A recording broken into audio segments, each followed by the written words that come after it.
Muy buenas amigos, la pregunta de hoy es ¿por qué se llamaba Puerta de la Carne? Vamos a verlo.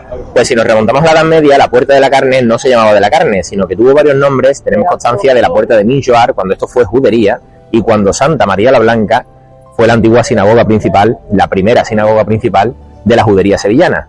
La puerta, después llamada de la carne, Puerta de Montjoar, se ubicaba exactamente donde después se construiría la puerta renacentista llamada Puerta de la Carne. Esa puerta, además, en época almohade tenemos algunas crónicas de la famosa Puerta de Jaguar o Puerta de las Perlas. Sea como fuera, esa puerta no ha llegado hasta nuestros días y no tenemos ninguna referencia visual ni gráfica de cómo fue esa puerta medieval.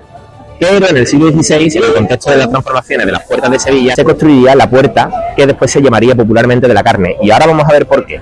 Pues sería en el siglo XVI, a mediados del XVI, en el contexto de la reforma y renovación de las puertas de Sevilla, cuando la puerta almohade fue demolida para construir por Hernán Ruiz II y Asensio de Maeda la puerta que pasaría la historia con el apodo de la Carne, esa puerta renacentista preciosa de la que tenemos fotografías y tenemos documentos gráficos que desgraciadamente ya no se conserva, aunque conservemos el nombre de ese escenario urbano de Puerta de la Carne. Y ahora vamos a ver por qué seguimos llamando en sevillanos Puerta de la Carne a este escenario. Vamos a verlo. Y sería en el siglo XVI cuando justamente aquí, junto a lo que a día de hoy es el puente de San Bernardo, se construiría en lo que después fue el mercado de la Puerta de la Carne, se construiría el matadero de Sevilla, un matadero que Cervantes conoció y que Cervantes plasmó en su obra literaria, como por ejemplo El coloquio de los perros. Juan nos cuenta que uno de los perros, que le está contando su vida a otro, Berganza le cuenta a Cipión que nace en el matadero de la Puerta de la Carne de Sevilla y que su primer amo, que era Matarife, lo mismo le pegaba una cuchillada a una vaca o a un toro que a cualquiera que se le pusiera por delante, porque los Matarices de Sevilla de la Puerta de la Carne tenían muy mala fama, eran maleantes y mafiosos, y Cervantes, que conocía esos bajos fondos, que conocía ese mundo, los retrató de forma genial en la obra El coloquio de los perros. Pues precisamente ese matadero del que nos habla Cervantes se ubicaba justamente detrás de mí, es decir, en lo que después fue, a partir de los años 40, el mercado de la Puerta de la Carne, actualmente un edificio que no tiene uso, del que además se han encontrado restos arqueológicos durante las obras de rehabilitación de este edificio del mercado de la Puerta de la Carne.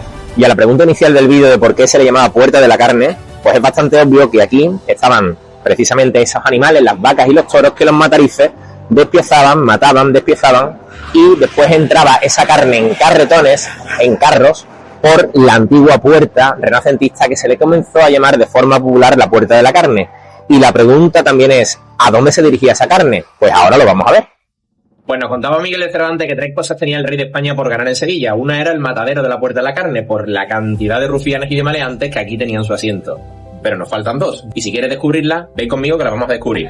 Pues nos ubicamos en la Alfalfa, que es donde se encontraba la antigua carnicería real o carnicería mayor de Sevilla, que era el destino hacia donde llegaba esa carne que se troceaba, se mataban a los toros y a las vacas en el matadero, se cortaba la carne, entraba en carros por esa puerta, por la Puerta de la Carne, y esos carros se dirigían hacia la carnicería real, que eran unos puestos de carne que desde épocas de Carlos V estaban aquí, en lo que es la Plaza de la Alfalfa. Tenemos incluso una referencia gráfica que es un grabado de Richard Ford de la puerta plateresca de la antigua carnicería real o carnicería mayor ubicada en la Alfalfa.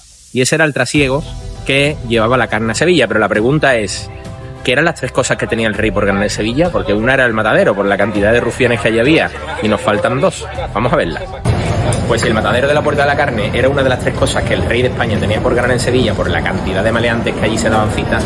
El otro lugar era el lugar en el que me encuentro en este momento, que era la antigua calle de la Caza, que nos cuenta Cervantes que era un nido de maleantes, de rufianes, de ladrones y de asesinos, de toda esa caterva de lampas de mafiosos que se concentraban en el siglo XVI en lugares como este.